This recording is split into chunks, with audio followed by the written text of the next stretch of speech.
hanap ba natin ay tuti mga kamamba. Okay. Meron akong re-recommend sa inyo na tuti na ang presyo ay medyo masasabi natin na medyo mababa kaysa sa mga branded na tuti. Branded na tuti na halos parehas lang din naman ang performance. Itong Power Oil Tuti para ito sa mga 2-stroke engine tulad ng Yamaha, Suzuki, Explorer, HD3, mga Kawasaki. Yan. Lahat ng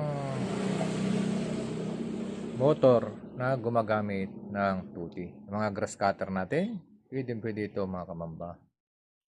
Ang presyo niya talagang napakababa kumpara sa mga branded na tuti na halos parehas lang naman ang performance. Kaya kung tuti ang hanap mo mga kamamba, dito na tayo.